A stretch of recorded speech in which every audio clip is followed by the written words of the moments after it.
Once upon a time, lived a young beautiful lady named Zula. Zula happens to be a notorious skilled criminal, a thief. One day,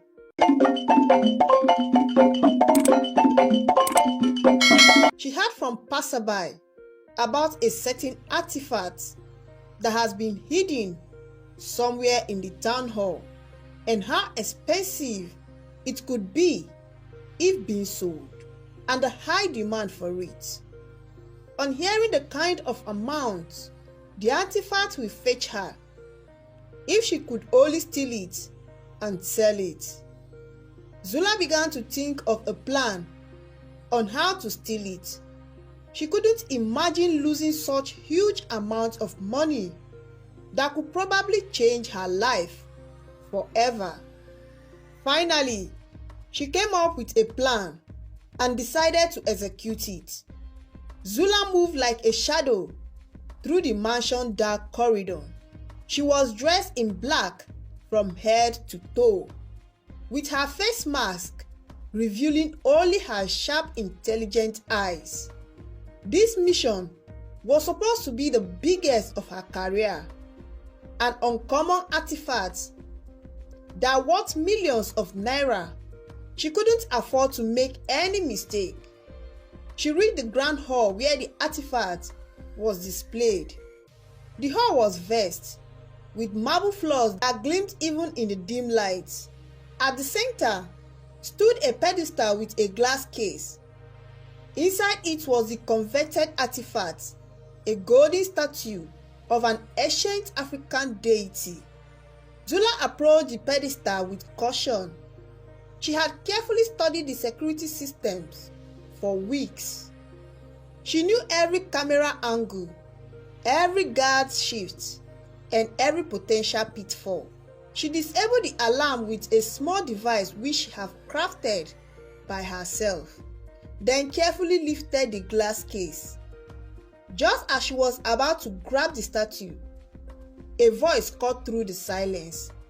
"Stop right there." Zula froze. She hadn't expected anyone to be here at this ungodly hour. She turned slowly to see a tall, well-built man with a stern expression. He was holding a gun, pointing directly at her. "Who are you?" the man demanded. "Who do you think I am?" Zula replied coldly, her mind racing to find a way out. "I am Fako, an undercover detective, and you are under arrest," he said, stepping closer. Zula's heart raced. She couldn't get caught now, not after all the plans. With a swift movement, she threw a small smoke bomb, something like a tear gas, to the ground. The room filled with smoke, and she used the confusion to make her escape. She ran through the corridors, hearing the detective's footsteps behind her. She reached a window and jumped out, landing gracefully on the ground below. Without looking back, she ran into the night. Fako stood angry and confused as he watched her disappear into the darkness. This was supposed to be his big break, the case that would cement his reputation. He couldn't let her get away just like that. The next day, Zula sat in a small cave, sipping her coffee. She couldn't stop thinking about the detective. He was smart, and he had almost caught her. But why was he there? What did he know about the artifacts? As she pondered through these questions, she noticed Fako entering the cave. He looked around and spotted her. Zula tensed, ready to run, but he approached her calmly and sat down across her. "We need to talk," Fako said. "About what?" Zula asked, her eyes narrowing. "About the artifact and about why you are stealing it." Zula hesitated.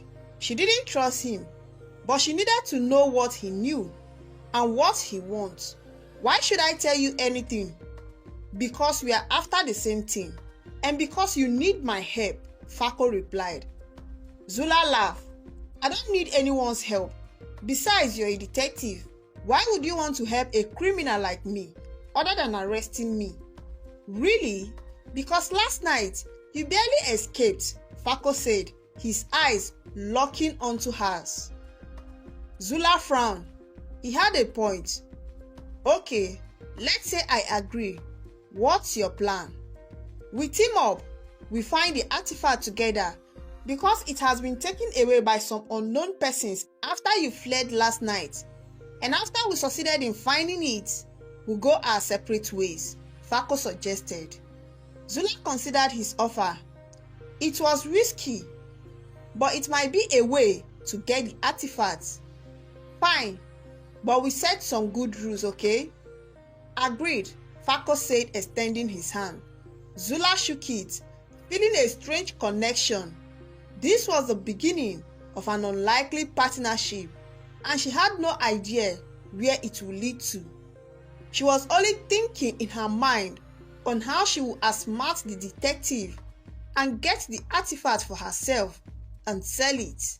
Zula and Fako left the cave and walked through the bustling streets of the city.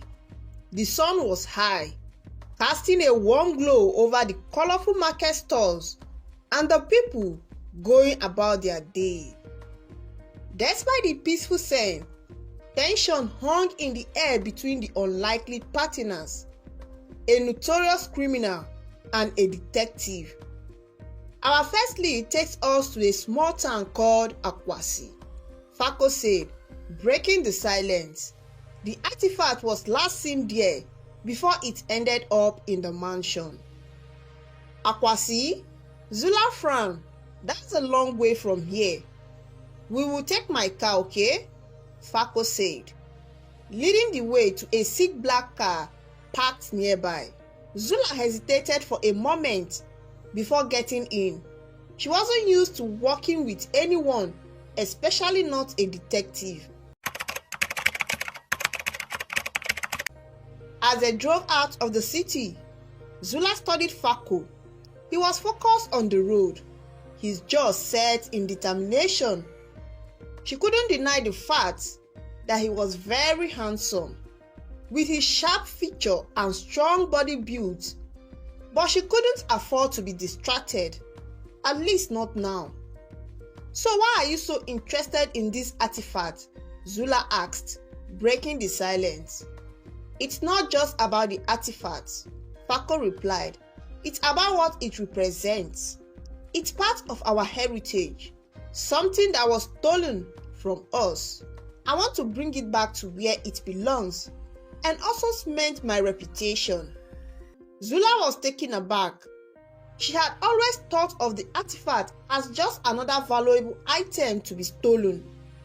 But hearing Fako's passion, she started to see it in a different light. They reached Akwasi by late afternoon. The town was a small town with clay houses and vibrant markets. They parked the car and began their search, asking the people around there if they had seen anything unusual. After hours of questioning, they finally got a lead. An old woman told them about a man named Dede, who had been bragging about a valuable statue he found. She pointed them to a small hut at the edge of the town. Zula and Fako approached the house quietly. It was a simple structure with a thatched roof and a wooden door.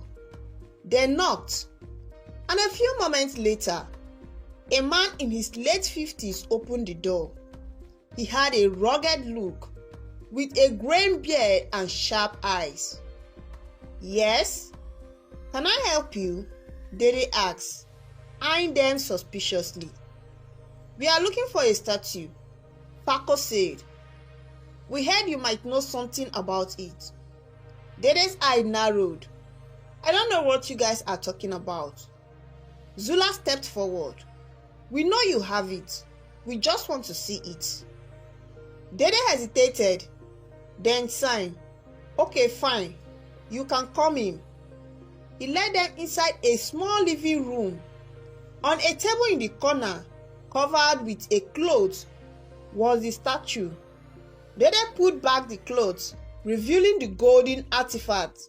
It was stunning, with intricate carving and a gleaming surface. Zula's heart raced. This was it, the artifact that they have been searching for. We need to take it, Fako said, stepping forward. Dede shook his head. No, this is mine. I found it first. It belongs to our people, Fako argued. It needs to be returned urgently. What will you do with it? Dede asked angrily. We will make sure it's safe and put it back in the museum where everyone can see it, Fako replied. Dede studied them for a moment, then nodded. All right, take it, but promise me it will be taken care of, just the way I have taken care of it. We promise, Zula said, feeling a strange sense of responsibility. They carefully wrapped the statue and left the house. As they walked back to the car, Zula couldn't help but feel a growing respect for Fako. Maybe this partnership wasn't such a bad idea after all. It almost made her change her views about officers. The drive back to the city was uneventful.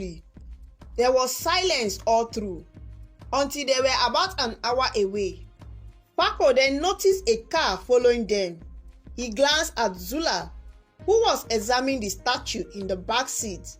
We are being followed, he said quietly. Zula's eye widened. What do we do? We can't let them get the statue. Hold on, Fako said. He speeded up the car. The car behind them also speeded up. And soon, they were in a high speed, chasing through winding roads and dense forests. Fako tried to dodge them many times, trying to lose their pursuer. Zula clutched the statue, her heart pounding. The car behind them got closer, and she could see the determined faces of the men inside. We need to shake them off, Fako said. Zula looked around, then spotted a narrow, dirty road leading into the forest. There, turn there. Fako turned onto the dirty road. The pursuing car followed, but the dense trees made it difficult to keep up. Fako took a sharp turn and drove through narrow paths, finally losing sight of their pursuer. They stopped in a small clearing, both of them breathing heavily. Fako looked at Zula, a mixture of relief and admiration in his eyes. You are pretty good at this. You are truly a criminal, he said. Zula smiled. I could say the same about you. They continued on their way, more careful now. They didn't see the pursuing car again, but the encounter had shaken them both. They realized they weren't the only ones after the artifact, and they would need to be even more careful. As they approached the city, Fako glanced at Zula. We make a good team, you know. Zula nodded. Yeah, we do. Despite the danger, Zula felt a sense of excitement. This was just the beginning of their journey, and she couldn't wait to see where it would take them next. The next day, Zula and Fako were back in the city, safely in Fako's apartment. The apartment was small but neat, with various police files and cases notes scattered on a desk. The golden statue lay on the table between them. So what now? Zula asked. We need to figure out who else is after this artifact and why, Fako replied. He picked up the statue, examining it closely. There must be something about this that we are missing. Zula leaned in, her eyes scanning the carvings. She noticed a small, barely visible symbol at the base of the statue. Look at this, she said, pointing it out. Fako looked at the symbol. It looks like an ancient Akan symbol. I have seen this before. in some old texts. It means unity or coming together. Maybe it's a clue, Zula suggested. Do you have any book or text on Akan symbols? Fako nodded and went to his bookshelf, pulling out a thick, dusty book.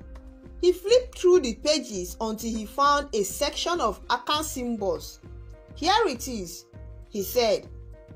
They studied the text together, finding that the symbol was often associated with a hidden treasure, believed to bring prosperity to whoever possesses it. The text also mentioned a map that led to the treasure, which was said to be divided into 3 pieces and hidden in different parts of the country. This statue might be one of those pieces, Fako said. We need to find the other 2. Where do we start from? Zula asked. The text mentioned a museum in the city that has a smaller artifact, Fako replied. We should check it out. They headed to the National Museum, a grand building with high ceiling and vast halls filled with artifacts from across Africa. Fako used his badge to get them access to the archive, where they met with the museum maintainer, Dr. Amma. Thank you for seeing us, Dr. Amma, Fako said. We are looking for information on an artifact with this symbol. He showed her a picture of the statue. Dr. Amma's eyes widened. This symbol is a part of a set of 3 artifacts that were separated years ago. We have one of the pieces here in the museum. She led them to a secure room where the artifact was displayed. It was a beautiful bronze statue with the same intricate carving with the symbol at the base. This is it, Zula said, feeling a sense of excitement. We need to examine it more closely, Fako said to Dr. Amma. She nodded. Of course, but be careful. This artifact is very valuable. They studied the artifact, looking for any clue that might lead them to the 3rd piece. Zula noticed a small compartment at the base of the statue. She carefully opened it, revealing a piece of old parchment. It's a map, Fako said, unfolding the parchment. The map showed the location of the 3rd piece, hidden in a remote village in the northern part of the country. Zula and Fako exchanged determined looks. We need to get there before anyone else does, Zula said. Agreed, Fako replied. Let's go. Zula and Fako set out early the next morning, making the long drive to the remote village. The journey took them through many routes. As they traveled, they shared stories of their lives, growing more comfortable with each other. By the time they reached the village, they felt like a real team. The village was small, with traditional huts and friendly villagers who welcomed them warmly. They asked around about the artifacts, eventually finding an old man named Baba Shayo, who knew about it. Yes, I remember the artifacts, Baba Shayo said, his voice rapid with age. It was hidden here many years ago to protect it from those who would misuse its power. Can you show us where it is? Fako asked. Baba Shayo nodded and led them to a cave outside the village. The cave was dark and damp, with a musty smell. They entered carefully. Deep inside the cave, they found the 3rd piece of the artifact, a stunning silver statue with the same symbol at the base. We found it, Zula said, feeling a sense of triumph, a sense of victory. Just as they were about to leave, they heard footsteps behind them. They turned to see a group of men blocking the entrance, led by a man Zula recognized immediately. It was Marcus, a rival thief known for his ruthless tactics. Hand over the artifact, Marcus demanded, his voice cold. Marcus, Zula said, her eyes narrowing. "What are you doing here?" "I could ask you the same thing," Marcus replied, "but it doesn't matter. That artifact belongs to me now." Zula and Fako exchanged glances. They were outnumbered, but they can't let Marcus take the artifact. "Run," Fako said, pushing Zula towards the back of the cave. They raced through the dark tunnel, their pursuer close behind. Zula clutched the artifact, her heart pounding. They reached a narrow passage and squeezed through, reaching the other side of the cave. Marcus and his men were too large to follow. "Keep going," Fako said, and they ran until they reached their car. They sped away, leaving Marcus and his men far behind. As they drove, Zula felt a mix of relief and fear. "That was close," she said, catching her breath. "Too close," Fako replied. "We need to be more careful. Marcus won't give up so easily." They made it back to the city, where they combined the three pieces of the artifacts. The symbols aligned perfectly, revealing a hidden compartment inside the golden statue. Inside, they found an ancient scroll detailing the history and significance of the artifacts. "This is incredible," Fako said, reading the scroll. "The artifact represents the unity and prosperity of our people. It's more than just a treasure. It's a symbol of our heritage." Zula nodded, feeling a sense of pride. "We need to protect it and make sure it returns to its rightful place." They agreed to present the artifact to the National Museum, where it could be displayed for everyone to see. But they knew they had to be careful. Marcus and others like him would still be after it. As they prepared for the presentation, Zula and Fako could not ignore the growing feelings between them. They had been through so much together, and their bond had only grown stronger.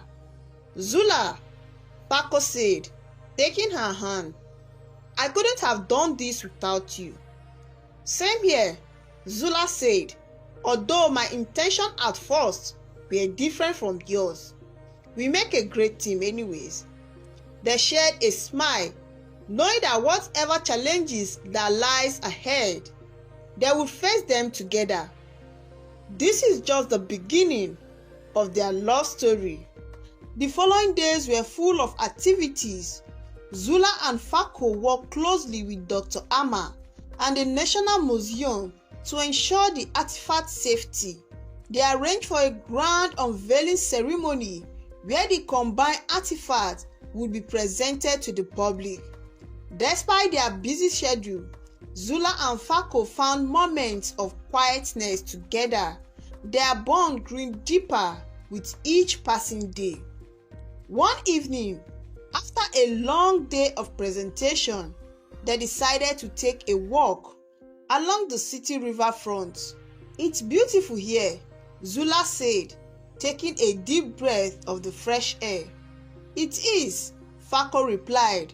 "I have lived in this city all my life, and I never get tired of this view." They walked in comfortable silence for a while, enjoying each other's company. Zula found herself stealing glances at Fako, admiring his strong profile and the way the light played on his future. She had never felt this way about anyone before, and it both excited and terrified her. "Fako," she began, "there's something I need to tell you." Fako turned to her, his expression serious. "What is it?" Zula took a deep breath. "I have always been a loner. I never let anyone get close to me because I was afraid they would slow me down or even betray me. But you have changed that. I have never felt this way about anyone before." Fako reached out and took her hands, his touch sending a shiver down her spine. I feel the same way, Zula. You have changed me too. I have always been focused on my work, on doing what is right. But now, I can't imagine my life without you. This chemistry is something else. They stopped talking, facing each other. Zula looked into Fako's eyes and saw the same emotion, just the way she felt. Hope, fear, and something deeper that she couldn't quite put into words. Fako, she whispered, her voice trembling. What are we going to do? Considering we are from two different worlds. Fako smiled, a warm, reassuring smile that made Zula's heart race. We will figure it out together, one step at a time. In that moment, all the fears and doubt melted away. Zula leaned in, and Fako met her halfway, their lips meeting in a gentle, tender kiss. It was as if the world around them disappeared, leaving only the two of them in a bubble of warmth and love. When they finally pulled away, Zula felt a sense of peace she had never known before. I'm glad we found each other, she said softly. Me too, Fako replied, his eyes shining with affection. But what do we do about this? What if they found out you are dating a criminal? That will affect your work and your reputation that you are trying so hard to build. Don't worry, when we get to that bridge, we will cross it, Fako replied. Or don't you want to stop stealing? Zula smiled. For you, I can do anything. The day of the unveiling ceremony arrived, and the National Museum was filled with excitement. Different peoples and members of the press filled the grand hall, eager to see the legendary artifacts. Zula and Fako stood near the stage, their eyes scanning the crowd for any signs of trouble. Everything looks good, Fako said, his hand resting on the back of Zula. But we can't let our guard down. Agreed, Zula replied, her sense of high alert. Marcus might try something. As the ceremony began, Dr. Amma took the stage and began to speak about the significance of the artifact. Zula and Fako watched from the sidelines, ready to spring into action if needed. Just as Dr. Amma unveiled the artifact, a loud crowd echoed through the hall. The door burst open, and Marcus and his men stormed in with their guns. Everyone down, Marcus shouted, his eyes wide with determination. That artifact is mine. Panic spread through the crowd as many people ran for safety. Zula and Fako exchanged a determined look. They had been preparing for this moment and they were ready. Zula moved swiftly. She reached the stage and grabbed the artifact, holding it protectively. Fako, meanwhile, confronted Marcus and his men with his gun. This end now, Marcus, Fako said, his voice steady. You are not taking that artifact. Marcus smiled. Try and stop me. A tense standoff ensued, with Fako and Marcus facing each other, while Zula carefully made her way to the exit. She knew she had to get the artifact to safety, no matter what. Zula, go! Fako shouted, glancing back at her. Zula nodded and ran towards the museum exit. Marcus' men tried to follow, but Fako blocked their path, engaging them in a furious fight. We did it, she whispered. Fako held her closely. Yes, we did it. Back at the museum, orders were restored and the ceremony continued. Despite the chaos, the crowd was even more eager to see the artifacts. Now knowing the length some people would go to possess it, Zula and Fako presented the artifact together, receiving a standing ovation from the audience. After the ceremony, they were approached by the Minister of Culture, a dignified woman named Mrs. Elle. "You have done a great service to our community," she said, her voice filled with gratitude. "This artifact will inspire and unite our people for generations to come." "It was our duty," Fako replied, shaking her hands. As the crowd disappeared, Fako and Zula stood side by side, watching the artifact being placed in its new home. It was a moment of triumph, a moment of victory, but also a moment of reflection. "We have been through so much," Zula said softly. "I never imagined we'd end up here. Life is full of surprises, but I wouldn't change a thing." They walked out of the museum together, hand in hand, knowing their journey was far from over. With the artifact safely displayed in the museum, life began to return to normal. Zula and Fako continued to work together despite their differences. Their partnership resulting into something deeper. They spent more time exploring the city, enjoying its vibrant culture and rich history. One evening, as they walked along the riverfront, Fako stopped and turned to Zula. "I have been thinking," he said, his tone serious, "about us." Zula's heart skipped a beat. "What about us?" "I want us to be together," Fako said, taking her hands in his, "not as partners, but as a couple. I love you, Zula." Tears welled up in Zula's eyes. "I love you too, Fako, more than I ever thought possible." Fako smiled, pulling her into a warm embrace. "Then let's start a new chapter together."